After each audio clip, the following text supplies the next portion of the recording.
East India company পৃথিবীর ইতিহাসে অন্যতম প্রভাবশালী কর্পোরেশন যারা বাণিজ্যের উদ্দেশ্যে এসে একসময় সম্পূর্ণ একটি উপমহাদেশে রাজত্ব প্রতিষ্ঠা করেছিল। ভারতীয় উপমহাদেশে ব্রিটিশদের ২০০ বছরের রাজত্বের শুরুটা এই ইস্ট ইন্ডিয়া কোম্পানির হাত ধরেই, যার শেষ হয় ১৯৪৭ সালে ভারতীয় উপমহাদেশ ভাগের মাধ্যমে। এই রাজত্বকালে ভারতীয় উপমহাদেশ বিশ্বের অন্যতম বৃহত্তম ইকোনমি থেকে অবস্থান হারিয়ে বিশ্বের দারিদ্র্যপীড়িত অঞ্চলগুলোর একটি হয়ে ওঠে। যেখানে ১৮ শতকের শুরুতেও ভারতের অর্থনীতি বৈশ্বিক অর্থনীতির ৪ ভাগের প্রায় ১ ভাগ ছিল, সেখানে ১৯৫০ সাল নাগাদ তা কমে মাত্র ৪% নেমে আসে। ১৫০ বছরের বেশি আগে কোম্পানিটিকে বিলুপ্ত করে দেওয়া হলেও একবিংশ শতাব্দীর শুরু দিকে আবারও ইস্ট ইন্ডিয়া কোম্পানিকে অপারেশনাল করার তোড়জোড় শুরু হলে ২০০৫ সালে ভারতীয় ব্যবসায়ী সঞ্জীব মেহতা কোম্পানিটিকে অ্যাকোয়ার করে নেন। বর্তমানে কোম্পানিটি একটি food and luxury lifestyle business হিসেবে অপারেট করছে। আমাদের আজকের ভিডিওতে আপনাদের জানাবো প্রায় ২০০ বছর ভারতীয় উপমহাদেশের দখলদারি, লুটপাট ও শাসন করা এই ইস্ট ইন্ডিয়া কোম্পানি সম্পর্কে। যে কোনো প্রোডাক্ট এবং সার্ভিসের পাশাপাশি আপনার কোম্পানির যে কোনো স্টোরি টার্গেট অডিয়েন্সের কাছে তুলে ধরতে প্রয়োজন এনগেজিং কর্পোরেট এভি অথবা কোম্পানি প্রোফাইল ভিডিও। আর এর জন্য প্রয়োজনীয় স্ক্রিপ্ট রাইটিং থেকে শুরু করে voice over, video shoot, animation এবং পোস্ট প্রোডাকশনের সব ধরনের কাজ করে থাকে 10 স্টুডিওর ক্রিয়েটিভ টিম। বিস্তারিত জানতে ভিজিট করুন তাদের ফেসবুক পেজ অথবা ইমেইল করুন mailnow@10.studio।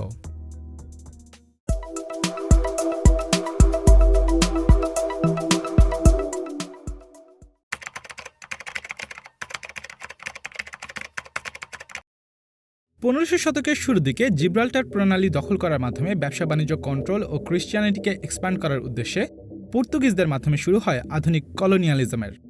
এরপর ব্রিটিশ, ফ্রেঞ্চ, স্প্যানিশ, ওলন্দাজ সহ একে একে বেশ কিছু রাজ্যই নিজস্ব কলোনি প্রতিষ্ঠার চেষ্টা করে এবং নিজেদের নৌবাহিনীকে সমৃদ্ধ করতে থাকে। কলোনি প্রতিষ্ঠা এবং বিভিন্ন ট্রেড রুটে নিজেদের আধিপত্য বিস্তার নিয়ে এসব রাজ্যগুলোর মধ্যে যুদ্ধ, সংঘর্ষ ও লুটপাট লেগেই থাকত। এরকমই সংঘর্ষ ও লুটপাটের একটি ঘটনায় ১৫৯২ সালে এশিয়া মহাদেশে বাণিজ্য শেষে বিপুল রত্নপাথর, মেটাল, মশলা ও টেক্সটাইল পণ্য নিয়ে ফেরার পথে পর্তুগিজ জাহাজ মাদ্রে দে ডিউস মধ্য আটলান্টিকের অ্যাজোরোস নামে একটি আইল্যান্ডে ব্রিটিশ প্রাইভেটিয়ারদের কাছে ধরা পড়লে এর মাধ্যমে ব্রিটিশরা পরবর্তীতে এশিয়াতে আসার পথ খুঁজে পায়। তৎকালীন সময়ে ভারতীয় উপমহাদেশ টেক্সটাইল, মেটাল ইন্ডাস্ট্রি সহ মূল্যবান রত্নপাথরের জন্য বেশ বিখ্যাত ছিল। এমনকি গ্রিক উপনিষদেও ভারতীয় উপমহাদেশের কারিগরদের হাতে বানানো মসলিন কাপড়ের কথা উঠে এসেছিল। এছাড়া মশলার জন্য ভারতের পূর্বে ইন্দোনেশিয়া, সুমাত্রা, ব্যান্টাম এবং জাভা আইল্যান্ড বিশেষভাবে পরিচিত ছিল। ফলে ইউরোপীয় রাজ্যের বণিকেরা এশিয়ার সাথে সরাসরি নৌপথে বাণিজ্য করার পরিকল্পনা করে, যার প্রেক্ষিতে ১৬০০ সালের ৩১ জুলাই স্যার থমাস স্মাইথের নেতৃত্বে লন্ডনের একদল বণিক রানী প্রথম এলিজাবেথের কাছে পূর্ব এশিয়া, দক্ষিণ পূর্ব এশিয়া এবং ভারতীয় উপমহাদেশে ব্যবসা করার জন্য রয়্যাল চার্টার বা রাজ সনদ আবেদন করলে রানী তাতে সম্মতি জানান এবং বণিকদের রয়্যাল চার্টারের পাশাপাশি নিজেদের সাথে অস্ত্রশস্ত্র বহনেরও অনুমতি দেন। এই রয়্যাল চার্টারের উপর নির্ভর করেই ২৫০ জন সদস্য থেকে তৎকালীন প্রায় ৭০,০০০ পাউন্ড ফান্ডিং সংগ্রহ করে বিশ্বের প্রথম common stock company England East India কোম্পানির যাত্রা শুরু হয়। ১৬০১ সালে England East India company captain James ল্যাঙ্কাস্টারের তত্ত্বাবধানে তৎকালীন ফ্ল্যাগশিপ ব্রিটিশ জাহাজ রেড ড্রাগনে ইন্দোনেশিয়ার সুমাত্রা আইল্যান্ডের উদ্দেশ্যে যাত্রা শুরু করে। এই যাত্রায় রেড ড্রাগনের পাশাপাশি হেক্টর, সুজান এবং অ্যাসেনশন নামে আরও ৩টি ভেসেলে ব্যবসার জন্য সিলভার বুলিয়ন ও অন্যান্য পণ্য সহ প্রায় ১০০ জনের মতো ক্রু মেম্বার যাত্রা করেছিল। পরবর্তী বছর ১৬০২ সালে সুমাত্রায় পৌঁছে সেখান থেকে সিলভারের বিপরীতে বণিকদের কাছ থেকে স্পাইস বা মশলা কেনার জন্য মডার্ন ইন্দোনেশিয়ার জাভা আইল্যান্ডের ব্যান্টামের উদ্দেশ্যে রওনা হয় রেড ড্রাগন এবং হেক্টর। ব্যান্টামে বাণিজ্যকালীন সময়ে কোম্পানির বণিকেরা বুঝতে পারে তৎকালীন দক্ষিণ পূর্ব এশিয়াতে ইন্ডিয়ান টেক্সটাইলের চাহিদা সিলভারের তুলনায় অনেক বেশি এবং এই পণ্যের বিনিময়ে আরও বেশি পরিমাণে মশলা পাওয়া যাবে। ইংল্যান্ডে ফিরে ইস্ট ইন্ডিয়া কোম্পানি ভারতের টেক্সটাইল বিজনেসেও নিজেদের বাণিজ্য বিস্তারের পরিকল্পনা গ্রহণ করে। উইলিয়াম হকিন্সের অধীনে ১৬০৭ সালের এপ্রিল মাসে ১১০ জন ক্রু মেম্বার এবং ২৪টি বন্দুক সহ তৎকালীন ব্রিটিশদের অন্যতম বড় বণিক জাহাজ বা মার্চেন্ট শিপ হেক্টর নিয়ে প্রথমবারের মতো লন্ডন থেকে ১০,০০০ মাইল দূর ভারতের উদ্দেশ্যে যাত্রা করে England East India company. Initially কোম্পানির উদ্দেশ্য ছিল ভারত থেকে সিলভারের বিনিময়ে কাপড় কিনে তা দিয়ে ইন্দোনেশিয়া থেকে মশলা কিনবে। ১৬০৮ সালের ২৪ আগস্ট ইস্ট ইন্ডিয়া কোম্পানি ভারতের দক্ষিণ গুজরাটের কাছে সুরাটে পৌঁছায়। সে সময় সুরাট বন্দর সহ সম্পূর্ণ ভারত ছিল মুঘল সাম্রাজ্যের অধীনে। ফলে সেখানে বাণিজ্য কুঠি নির্মাণের জন্য তৎকালীন মুঘল সম্রাট জাহাঙ্গীরের অনুমতি নিতে উইলিয়াম হকিন্স আগ্রায় মুঘল বাদশার দরবারে গেলে বাদশাহ জাহাঙ্গীর তাতে রাজি হননি। কেননা ততদিনে মুঘল সালতানাতের সাথে পর্তুগিজ ও ডাচ বণিকদের বেশ ভালো সম্পর্ক গড়ে ওঠে এবং সম্রাট চাইছিলেন না তাদের সাথে ব্রিটিশদের একত্রে ব্যবসা করার অনুমতি দিয়ে কোনো প্রকার নতুন কলহের সূত্রপাত করতে, যার প্রেক্ষিতে ভারতে ব্যবসা করতে ব্যর্থ হয়ে ইস্ট ইন্ডিয়া কোম্পানি আবারও ইন্দোনেশিয়ার দিকে যাত্রা করে। কিন্তু সেখানেও আগে থেকেই ডাচদের আধিপত্যের কাছে টিকতে না পেরে ১৬১২ সালে সুরাটের কাছাকাছি সোয়ালি বন্দরে কোম্পানিটির একটি অংশ আবারও ফিরে আসে। সেখানে কোম্পানিটির সৈন্যদের সাথে পর্তুগিজদের একটি ছোট নৌযুদ্ধ হয়, যা ব্যাটল অফ সুভালি বা ব্যাটল অফ সোয়ালি হিসেবে পরিচিত। যদিও এই যুদ্ধে ইস্ট ইন্ডিয়া কোম্পানি বিজয়ী হয়, কিন্তু পরবর্তীতে এই ধরনের পরিস্থিতি সামলাতে এবং জলদস্যুদের হাত থেকে নিজেদের সুরক্ষার জন্য কোম্পানিটি নিজস্ব নেভি ইউনিট এস্টাবলিশ করে।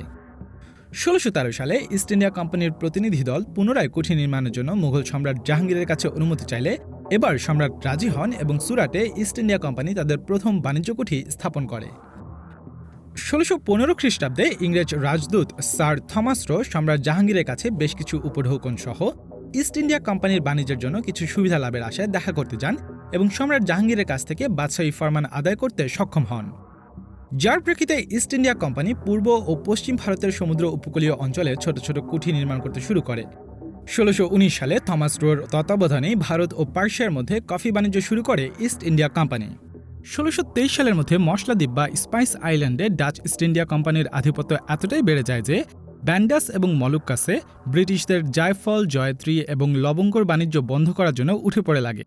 এরই মাঝে সে বছর ডাচ ইস্ট ইন্ডিয়া কোম্পানি ইন্দোনেশিয়ায় একই সাথে ব্রিটিশ, জাপানিজ এবং পর্তুগিজ ব্যবসায়ীদের মৃত্যুদণ্ডের আদেশ দেয়, যা আম্বয়না গণহত্যা নামে পরিচিত। এই ঘটনার পরপরই ডাচ বণিকেরা ভারত থেকেও নিজেদের ব্যবসায়িক প্রতিনিধিদের প্রত্যাহার করার মাধ্যমে ডাচদের ব্যবসা গুটিয়ে নেয় এবং তৎকালীন ভারতে ইস্ট ইন্ডিয়া কোম্পানির একমাত্র প্রতিদ্বন্দ্বী হয়ে দাঁড়ায় পর্তুগিজরা। তবে ব্রিটিশদের সাথে তারা বেশি দিন পাল্লা দিয়ে উঠতে পারেনি, বরং পর্তুগিজদের হারিয়ে ইস্ট ইন্ডিয়া কোম্পানি তৎকালীন ভারতীয় উপমহাদেশে নিজেদের একচ্ছত্র আধিপত্য বিস্তার করতে সক্ষম হয়। শুরুতে কোম্পানিটি মশলা নিয়ে ব্যবসা শুরু করলেও ধীরে ধীরে ক্যালিকো, রেশমি কাপড়, নীল, সোরা এবং চার মতো ব্যবসায় বিস্তার করে। ১৬৩৯ সালে পর্তুগিজরা বাংলা থেকে বিতাড়িত হলে ইস্ট ইন্ডিয়া কোম্পানি বালেশ্বরে বাণিজ্য কুঠি স্থাপনের পাশাপাশি করমণ্ডল উপকূলে কিছু জমি নিয়ে সেন্ট জর্জ দুর্গ নির্মাণ করে, যা সে সময়ে ব্ল্যাক সিটি হিসেবে পরিচিত ছিল এবং পরবর্তীতে মাদ্রাজ শহরে পরিণত হয়।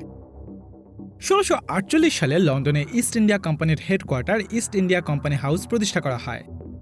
১৬৫০ সালে ইস্ট ইন্ডিয়া কোম্পানি জলপথে ভারতের বাংলা প্রদেশ হুগলিতে পৌঁছে এবং তৎকালীন বাংলার সুবেদার শাহ সুজার অনুমতি নিয়ে ১৬৫১ সালে হুগলিতে প্রথম ও ১৬৫৮ সালে কাশিম বাজারে দ্বিতীয় বাণিজ্য কুঠি নির্মাণ করে।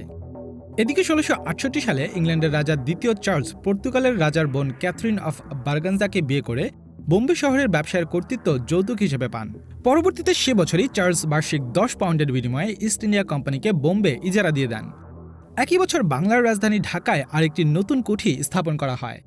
১৬৯০ সালে জব চার্নক ভাগীরথী নদীর তীরে ১২০০ টাকার বিনিময়ে কলিকাতা, সুতান্টি ও গোবিন্দপুর এই তিনটি গ্রামের জমিদারি সত্ত্ব কিনে কলকাতা প্রতিষ্ঠা করেন এবং ফোর্ট উইলিয়াম প্রস্তুতের কাজ শুরু করেন। ১৬৯৮ সালে ইস্ট ইন্ডিয়া কোম্পানির প্রতিদ্বন্দ্বী হিসেবে general society trading to the east Indies নামে আরেকটি নতুন কোম্পানি প্রতিষ্ঠিত হয়। ভারতের পাশাপাশি ১৬৯৯ সালের দিকে কোম্পানিটি তাদের ব্যবসায়ের পরিধি বিভিন্ন দিকে বিস্তার করতে থাকে, যার মধ্যে চীন থেকে চীনামাটির বাসন, সিল্ক এবং চা আমদানি শুরু হয়। ততদিনে ইংল্যান্ডে চা বেশ জনপ্রিয় হয়ে ওঠে, এমনকি ইস্ট ইন্ডিয়া কোম্পানির মোট বাণিজ্যের ৬০% বেশি ছিল চা ব্যবসা। কিন্তু কোম্পানিটি চীনের সাথে মূলত সিলভারের বিনিময়ে চা ব্যবসা করত, আর এই সিলভারের খরচ কমাতে সে বছর থেকে কোম্পানিটি চীনের সাথে অবৈধ উপায়ে ভারতে উৎপাদিত আফিমের বিনিময়ে চা ব্যবসা শুরু করে। ধীরে ধীরে ইস্ট ইন্ডিয়া কোম্পানির ব্যবসার বিস্তৃতি দক্ষিণ পূর্ব এশিয়া, পূর্ব এশিয়া এবং পারস্য উপসাগরের তীরবর্তী দেশসমূহ পর্যন্ত ছড়িয়ে পড়ে। ব্যবসায় লাভ করার সাথে সাথে কোম্পানির আকার ও ক্ষমতাও প্রতিনিয়তই বাড়তে থাকে। কোম্পানি যাত্রার এই পর্যায়ে ব্যবসায়ের পাশাপাশি ইস্ট ইন্ডিয়া কোম্পানি নিজেদের সামরিক সক্ষমতার জানান দিতে শুরু করে এবং ভারতের রাজনীতিতে হস্তক্ষেপ ও প্রভাব খাটাতে শুরু করে। ১৭০০ সালে কলকাতার কোম্পানির ফোর্ট উইলিয়াম দুর্গকে একটি স্বাধীন প্রেসিডেন্সিতে রূপান্তরিত করা হয়।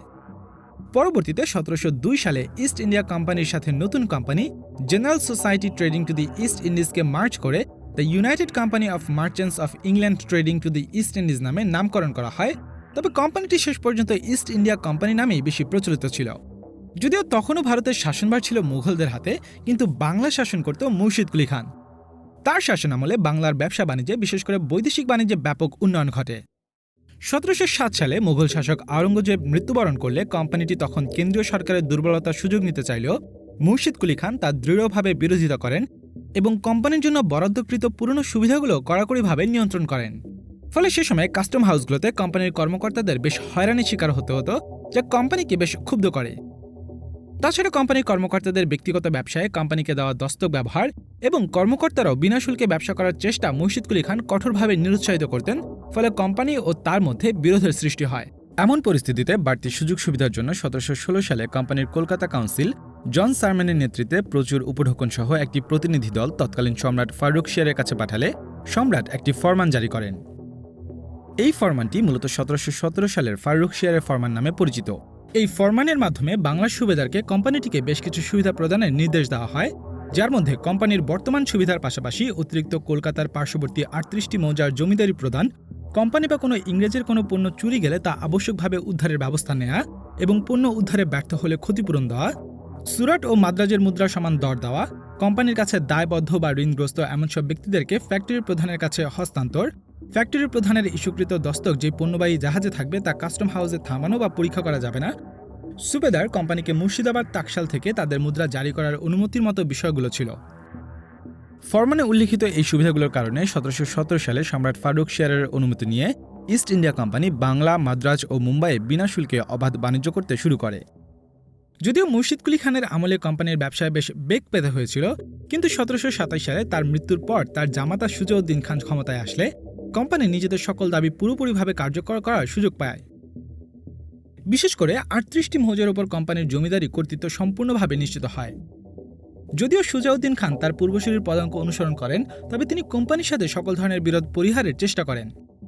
কিন্তু লবণ বাণিজ্য নিয়ে অবশেষে কোম্পানি ও সুবেদারের মধ্যে বিরোধ থেকে যুদ্ধের সম্ভাবনা দেখা দিলে জগৎ শেঠ তাদের মধ্যে মধ্যস্থতা করে দেন। যদিও নবাবের সাথে কোম্পানির সম্পর্ক শিথিল ছিল, তবু সুজাউদ্দিন খানের আমলে ইস্ট ইন্ডিয়া কোম্পানি ব্যাপক হারে বাণিজ্যে প্রসার লাভ করে। ফলে ব্যবসা বাণিজ্যের জন্য বাংলার প্রতি কোম্পানির আগ্রহ আরও বৃদ্ধি পায়। কোম্পানিটি মূলত বাংলায় এমন একজন শাসক চাইছিল যে কিনা তাদের প্রতি সহানুভূতিশীল হওয়ার পাশাপাশি তাদের বাণিজ্যে কোনো হস্তক্ষেপ করবে না। 1740 থেকে 1756 সাল পর্যন্ত তখন বাংলার নবাব ছিলেন আলীবর্দী খান, যিনি আঁচ করতে পেরেছিলেন মারাঠাদের চাইতে ইংরেজ বণিকদের বেশি ভয় করা উচিত, নতুবা তাদের কবল থেকে ছাড়া পাওয়া কঠিন হয়ে পড়বে। পরবর্তীতে 1756 সালে তার মৃত্যুর পর সিরাজউদ্দৌলা মুর্শিদাবাদের মসনদে আসীন হলে কোম্পানিটিকে বাংলায় ব্যবসা বাণিজ্য পরিচালনার জন্য 3টি শর্ত দেন। শর্তগুলো ছিল কলকাতার অবৈধ প্রতিরক্ষা স্থাপনা ভেঙে ফেলতে হবে, ইংরেজদের অবশ্যই দস্তকের অপব্যবহার বন্ধ করতে হবে এবং এদেশের আইন মেনে চলতে হবে। তবে ইস্ট ইন্ডিয়া কোম্পানির ফোর্ট উইলিয়াম কাউন্সিল নবাবের নির্দেশ অমান্য করে, যার পরিপ্রেক্ষিতে নবাব সে বছরই ফরাসি বণিকদের সমর্থনে কলকাতা অভিযান করেন এবং ফোর্ট উইলিয়াম দখল করে নেন। এই বিজয়কে স্মরণীয় করার জন্য সিরাজউদ্দৌলা আলীবর্দী খানের নামানুসারে কলকাতার নতুন নাম রাখেন আলীনগর।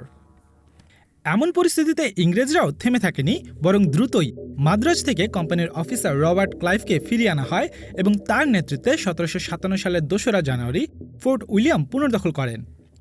কোম্পানি এতটুকুতেই থেমে না থেকে তরুণ নবাবের বিরোধীদের নিয়ে মুর্শিদাবাদ দরবারে জগৎ শেঠের নেতৃত্বে ইংরেজদের সকল সুযোগ সুবিধা ও ক্ষতিপূরণ প্রদানের নিশ্চয়তার বিনিময়ে ষড়যন্ত্রকারীগণ একটি গোপন চুক্তি করে। চুক্তিতে সম্প্রতি বরখাস্তকৃত নবাবের বকশী মীর জাফরকে বাংলার ভবিষ্যৎ নবাব হিসেবে উল্লেখ করা হয়। চুক্তির শর্ত অনুযায়ী 23 জুন 1757 সালে পলাশীতে একটি যুদ্ধ সংঘটিত হয়, যেখানে নবাবের অধিকাংশ সৈন্য মীর জাফর ও অন্যান্য ষড়যন্ত্রকারীদের পক্ষ নিয়ে যুদ্ধে অংশগ্রহণ থেকে বিরত থাকে। এই যুদ্ধকেই বিখ্যাত পলাশীর যুদ্ধ বলা হয়, যেখানে সিরাজউদ্দৌলা পরাজিত হন। পলাশীর যুদ্ধে বিজয়ের পর ইস্ট ইন্ডিয়া কোম্পানির জন্য বাংলা সহ সম্পূর্ণ ভারতীয় উপমহাদেশ ব্যবসার জন্য উন্মুক্ত হয়ে যায়। যদিও সিরাজের পরবর্তী নবাবেরাও বেশিদিন ইংরেজদের পক্ষে থাকেনি। এমনকি কোম্পানির লাভের আশা ক্ষমতায় নিয়ে আসা মীর কাসেম 1764 সালে সুজাউদ্দৌলা এবং সম্রাট দ্বিতীয় শাহ আলমের সাথে মিলে ইস্ট ইন্ডিয়া কোম্পানির বিরুদ্ধে যুদ্ধে জড়ায়, যা বক্সারের যুদ্ধ হিসেবে পরিচিত। এই যুদ্ধেও ইস্ট ইন্ডিয়া কোম্পানি বিজয় লাভ করে এবং 1765 সাল থেকে বাংলা, বিহার ও উড়িষ্যার দেওয়ানি ও রাজস্ব আদায়ের ক্ষমতা পায়। কিন্তু পরপর দুটি যুদ্ধ ও কোম্পানির স্বেচ্ছাচারিতার কারণে 1769 থেকে 70 সাল পর্যন্ত বাংলায় দুর্ভিক্ষ দেখা দিলে প্রায় 3 ভাগের 1 ভাগ মানুষ মারা যায়। অন্যদিকে 1765 থেকে 1772 সাল পর্যন্ত কোম্পানি বাংলার প্রশাসনের সঙ্গে রাজস্ব ক্ষমতা ভাগাভাগি করলেও তারা প্রশাসনিক কোনো দায়-দায়িত্ব সরাসরি গ্রহণ করেনি, বরং কোম্পানির পক্ষে সৈয়দ মোহাম্মদ রেজা খান রাজস্ব সংক্রান্ত সকল প্রশাসনিক দায়িত্ব পালন করতে থাকেন। একই সময়ে কোম্পানি ও এর কর্মচারীদের স্বেচ্ছাচারিতা ও ব্যক্তিগত উন্নয়ন বাংলার সম্পদ নির্বিচারে ধ্বংস করতে থাকলে দেশের অর্থনৈতিক পরিস্থিতির দ্রুত অবনতি ঘটে। শুধু তাই নয়, বরং বাংলার অর্থনীতির পাশাপাশি কোম্পানির আয় ব্যয়ের হিসাবেও লোকসান হতে থাকে। ক্রমাগত লোকসানের হাত থেকে বাঁচতে ইস্ট ইন্ডিয়া কোম্পানিকে ১৭৭১ সালে ব্রিটিশ সরকারের কাছ থেকে ঋণ নিতে হয় এবং ১৭৭৩ সালে রেগুলেটিং অ্যাক্ট অকার্যকর করার মাধ্যমে ব্রিটিশ সরকার কোম্পানি ব্যবস্থাপনায় প্রয়োজন বোধে যে কোনো সময় হস্তক্ষেপ করার ক্ষমতা পেয়ে যায়। ১৭৮৪ সালে ব্রিটিশ সরকার ভারতে কোম্পানি ব্যবস্থাপনা নিয়ন্ত্রণের একটি বিশদ আইন তৈরি করে কোম্পানি ব্যবস্থাপনার তদারকির জন্য একটি স্থায়ী সংসদীয় কমিটি বোর্ড অফ কন্ট্রোল গঠন করা হয়। এই আইনের অধীনে বোর্ড অফ ডাইরেক্টরদের কোনো সদস্য বাংলার সিভিল সার্ভিসের সদস্য হওয়ার জন্য মনোনীত ক্যাডেটদের কাছ থেকে কোনো উপঢৌকন বা উপহার গ্রহণের ক্ষেত্রে নিষেধাজ্ঞা জারি করা হয়। বেসরকারি ব্রিটিশ ব্যবসায়ীদের চাপে ১৭৯৩ সালে চার্টার অ্যাক্টের অধীনে ভারতে কোম্পানির বাণিজ্যের মনোপলি অনেকটা শিথিল করার পাশাপাশি কোম্পানির জাহাজগুলোতে বেসরকারি ব্যবসায়ীদের মালামাল পরিবহনের জন্য সংরক্ষিত জায়গা রাখার ব্যবস্থা করা হয়। আর আইনের মাধ্যমে কোম্পানির অবস্থান পুনর্নির্ধারণ করে কোম্পানি পরিচালিত ভারত রাষ্ট্রকে সরাসরি ব্রিটিশ রাজা বা রানীর অধীনে নিয়ে আসা হয়। ১৮১৩ সালে চার্টার আইনটি আবারও পরিবর্তন করার মাধ্যমে ব্রিটিশ সরকার ইস্ট ইন্ডিয়া কোম্পানির মনোপলি বাণিজ্যের অধিকার রদ করে দেয়, যার ফলে ভারত তখন মুক্ত বাণিজ্যের জন্য পুরোপুরিভাবে উন্মুক্ত হয়ে যায়। ভারতে বাণিজ্য করার সময় ইস্ট ইন্ডিয়া কোম্পানিকে কখনোই প্রতিযোগিতার সম্মুখীন হতে হয়নি। নতুন এই চার্টারের কারণে যখন ভারতে আরও অনেকেই ব্যবসায় যুক্ত হয়, তখন কোম্পানি বাণিজ্যিকভাবে দুর্বল হতে শুরু করে। এমন পরিস্থিতিতে ১৮৩৩ সালের চার্টার আইনের মাধ্যমে চীন বাদে অন্যান্য এলাকায় কোম্পানির বাণিজ্যিক তৎপরতা বিলুপ্ত করে দেওয়া হয়। ১৮৪১ সালে ভারতের দার্জিলিংয়ে প্রিমিয়াম চা বাগান প্রতিষ্ঠার জন্য রবার্ট ফরচুন নামে এক বোটানিস্টকে দায়িত্ব দেওয়া হয়। তিনি ছদ্মবেশে চীনে যান এবং সেখান থেকে ২০,০০০ চা গাছ নিয়ে দার্জিলিংয়ে রোপণ করেন।